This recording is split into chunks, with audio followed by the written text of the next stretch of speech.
Dans cette vidéo, je voudrais vous parler d'intuition au service de votre leadership. Existe-t-il une forme d'instinct managérial qui vous aiderait à aller plus vite dans la prise de décision? C'est ce que nous allons voir ensemble dans cette vidéo. Je m'appelle Nolwenn Bernachat-Solan, je suis coach en leadership, consultante en management. J'accompagne depuis plus de 15 ans des comités de direction, des dirigeants, des managers à déployer un management qui permet plus de sérénité et toujours plus d'efficacité. N'hésitez pas à télécharger ma masterclass pour commencer à réfléchir à votre pratique et vous aussi éprouver plus de confort au quotidien. Abonnez-vous à ma chaîne YouTube pour recevoir tous mes conseils à travers mes vidéos. Avant toute chose, j'aimerais vous parler d'une histoire, vous raconter une histoire d'instinct professionnel. Il s'agit de cet événement tragique des attentats dans les Twin Towers. Le chef Palmer, qui dirigeait son unité des pompiers, a pris une décision qu'il a estimée être une décision instinctive qui lui a permis de sauver l'ensemble de son équipe. À un moment donné, il a compris que la tour allait s'effondrer et il a fait évacuer à toute vitesse l'ensemble de son unité. Il a expliqué par la suite que cet instinct professionnel était en fait le fruit d'une très grande compétence et d'une somme considérable d'expérience.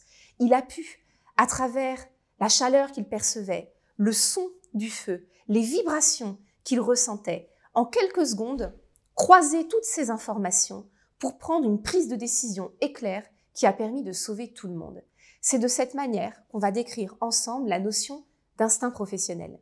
Redécrivons donc les deux étapes qui permettent d'aller vers le bénéfice majeur de l'instinct professionnel. La première chose, c'est la compétence et l'expérience. On n'a pas un instinct professionnel en démarrant, en débutant. C'est parce qu'on va acquérir des compétences solides et éprouvées qui sont devenues mécaniques, automatiques, qu'on va pouvoir développer cet instinct. C'est à force de répétition qu'on va avoir une gestuelle professionnelle qui devient automatique. En neurosciences, c'est ce qu'on appelle les rivières cérébrales, ce qui est un très beau terme. Lorsque vous activez un geste, admettons, vous faites du tennis et vous apprenez à servir. Vous allez faire le geste. Dans votre cerveau, ça va activer une rivière cérébrale qui est un schéma neuronal. À force de le répéter, ce schéma va tracer un sillon profond, comme une rivière trace son lit sur la surface de la Terre. Et puis ça va être de plus en plus profond.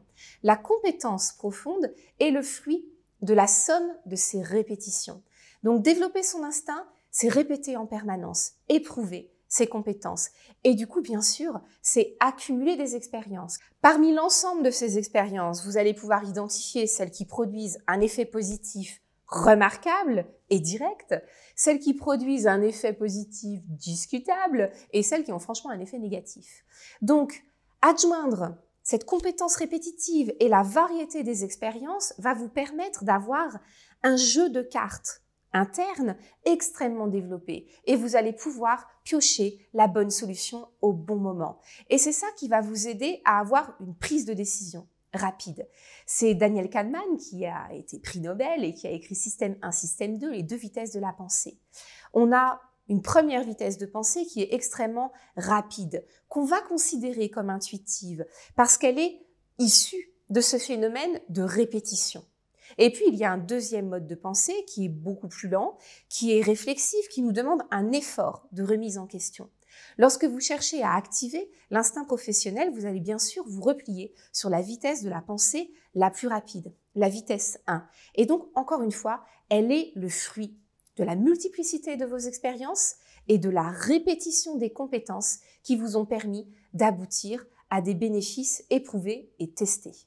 À présent, voyons comment faire pour continuer à développer cette intuition professionnelle qui finalement n'est pas réellement un instinct, puisque c'est au contraire le fruit de l'acquisition, le fruit de votre répétition. Première chose, vous allez apprendre à modéliser. Modéliser, qu'est-ce que c'est? C'est reconnaître des schémas types, des process types, des situations types. C'est régulièrement faire du retour d'expérience, de l'analyse de pratique, parce que vous pouvez multiplier les expériences, tester plein de gestes professionnels. Si à aucun moment vous ne faites une pause qui vous permet d'analyser les raisons pour lesquelles ça a fonctionné ou les raisons pour lesquelles ça n'a pas fonctionné, vous n'allez pas créer de pattern, vous n'allez pas créer de modèle. Or, vous avez besoin de modéliser pour pouvoir faciliter votre prise de décision et donc développer cette intuition. Donc la modélisation, apprendre à réfléchir aux raisons pour lesquelles ce que l'on fait fonctionne ou ne fonctionne pas est essentiel. C'est le premier point pour développer cette intuition professionnelle. Deuxième point pour développer votre intuition, apprenez à identifier les signaux subtils de votre environnement. Dans l'exemple que je vous ai donné, ce chef des pompiers a reçu des signaux très subtils, des signaux de l'ordre de la vibration du bâtiment, de la rapide évolution de la température, du son qu'il avait autour de lui. Ce sont des signaux extrêmement faibles en termes de bruit, mais extrêmement importants pour avoir une prise de décision rapide. Pour cela, il faut vous ouvrir à l'écoute des autres et ne pas rester fermé, rester buté dans votre vision des choses, dans vos idées préconçues. C'est cette ouverture à l'ensemble des signaux qui va vous aider à capter le bon signal au bon moment. Souvent, on parle d'intuition commerciale stratégique lorsqu'un leader prend une décision que personne d'autre n'a prise. Souvent, c'est parce que ce leader a eu la capacité à avoir un tout petit signal dans le changement de pratique, par exemple, de ses consommateurs. Un signal que personne d'autre n'a été en mesure d'identifier. Et c'est ça qui lui a permis, très rapidement, d'être le précurseur dans la remise en question de la stratégie et d'être le premier à faire une nouvelle proposition sur le marché. Donc, apprenez à reconnaître ces signaux subtils en étant vraiment, pleinement et entièrement à l'écoute des autres. Troisième point pour développer son intuition, apprendre à avoir confiance en soi.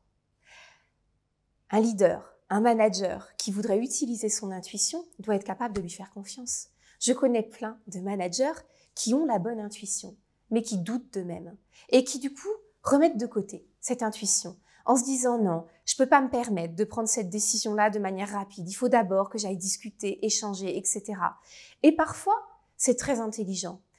La vraie intelligence du manager, c'est de savoir distinguer les moments où la prise de décision rapide et intuitive va être la meilleure des solutions pour son équipe et pour la stratégie d'entreprise, et distinguer les moments où, au contraire, il faut ralentir, il faut aller prendre les avis d'experts, il faut aller faire des enquêtes auprès des parties prenantes, des utilisateurs, des différentes personnes qui participent à l'élaboration du produit, par exemple.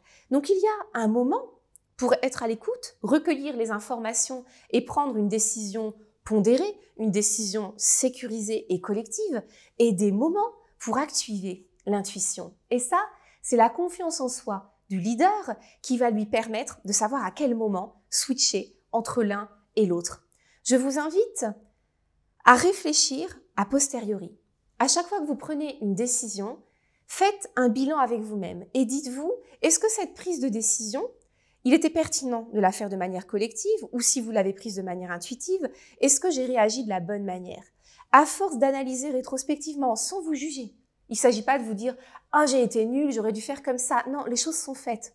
Acceptons-les. Analysez juste ce qui s'est passé. Soyez honnête avec vous-même.